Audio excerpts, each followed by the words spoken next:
Hi everyone, it's Terry Ryder from hotspotting.com.au. What's been happening in real estate this week? Every Saturday morning we send out our free weekly newsletter, which we call The Week in Real Estate, or The Wire for short, in which we summarise the major stories around Australian real estate in the past week. And so at this time of the week I summarise what's in this week's edition, and heading the list of, we feature 5 stories that we think are the most important around Australian real estate for the week. And heading this week's list of stories is some news that home loan approvals are still very strong.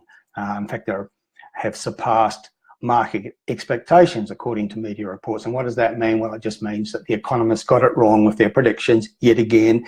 They expected loan approvals to be down, and they were in fact up in October. Another thing revealed by the statistics for loan approvals in October is that the breakdown of the market share between owner-occupiers and investors, about 35% are investors and 65% are owner-occupier home buyers. And this is a pretty normal situation, but it kind of puts the lie to a lot of the media rhetoric that investors have been dominating markets and forcing up prices. The current market share breakdown, about 65% home buyers and 35% investors, is the norm that we've seen recently and we're likely to see going forward. And so the situation is that owner-occupiers continue to dominate. So if prices are rising, home buyers have actually got something to do with it. Another factor in the loan figures this week, another of our stories in this week's edition of The Week in Real Estate, is that first home buyers are continuing to rise. In fact, the level of first home buying activity, their market share out there is actually at a 5-year high. Why is that? Well, we think primarily it's because the state governments in the 2 biggest states, New South Wales and Victoria, have recently offered attractive incentives to first home buyers in the form of grants and stamp duty concessions, and that's been influential in increasing activity from first home buyers out there.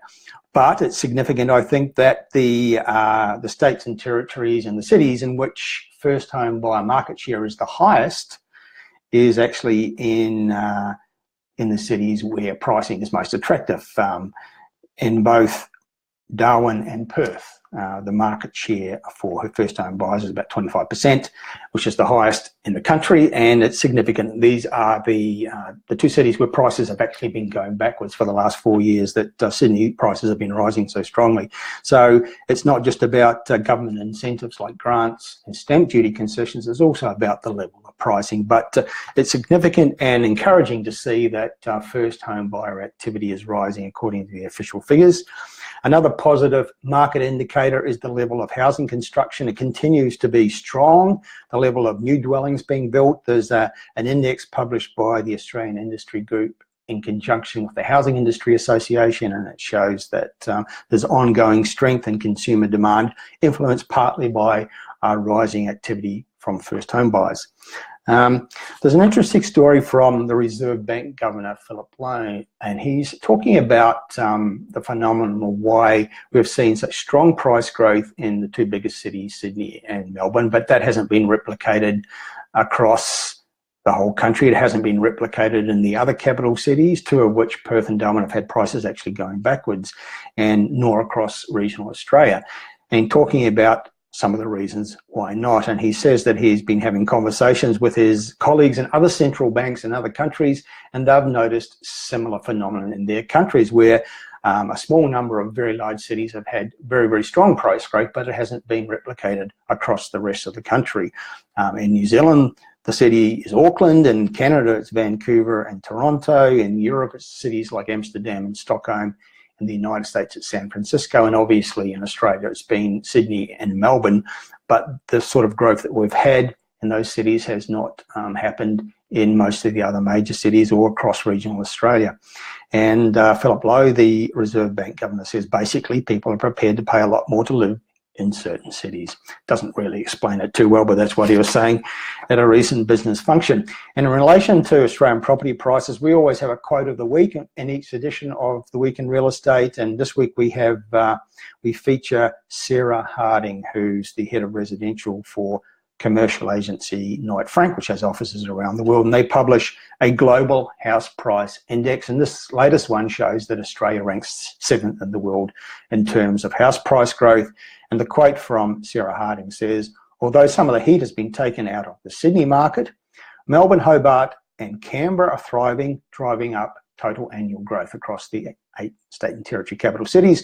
The worst appears to be behind Perth's markets also, and this is also contributing positively to the overall Australian performance. So the overall average across the major cities of Australia is strong performance still by global standards.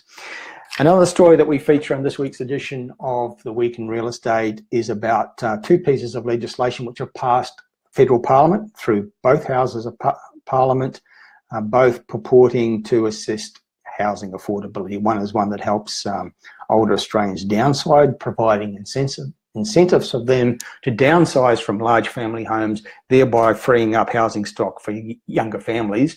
And theoretically, this improves the affordability situation. I'm not sure that it does, but that's what the theory is. And the other piece of legislation that has passed both houses of federal parliament is the one that approves the plan to allow first home buyers to use some of their superannuation as a deposit for a first home, up to $30,000.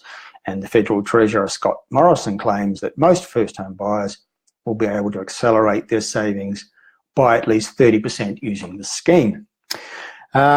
We feature in each week's edition of The Week in Real Estate one of my recent podcasts, and the one that we feature this week is the one in which I talk about the Adelaide market. I think we're going to be talking a lot more about Adelaide next year and beyond, and I explain why I believe that in this podcast that you can access if you get this week's edition of The Week in Real Estate, which is a free newsletter that anybody can get by going to the hotspotting.com.au website, clicking on the link on the homepage and just filling in some simple details to get that free weekly report. And finally, we always have a report of the week, and this week we feature the top 5 Victorian hotspot bundle, where we provide a bundle of the 2 Victorian reports, which are top 5 Melbourne hotspots and top 5 regional Victorian hotspots. And in simple terms, what those reports show is that the best price growth that's happening right now in Melbourne, it's in the affordable, cheaper, outer ring suburbs where prices are growing extremely strongly at the moment, and it's extended beyond that to regional centres beyond Melbourne but within commuting distance of Melbourne. So there's a number of locations, hill change towns, regional cities, often on the train line linking back into Melbourne, where you can buy a lot more affordably than in Melbourne, have perhaps a more relaxed hill change type lifestyle.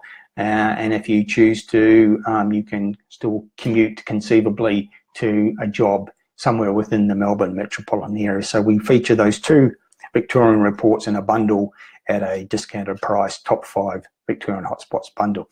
So those are the highlights of this week's edition of The Week in Real Estate. As I say, it's a free weekly newsletter that we send out to subscribers every Saturday morning.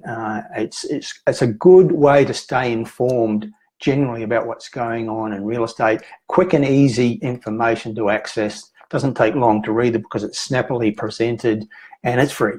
So if you go to the hotspotting.com.au website, click on the link on the homepage and sign up for The Week in Real Estate, you can stay well informed about important issues in Australian real estate every week. That's it for now. Terry Ryder from hotspotting.com.au signing off. Thanks.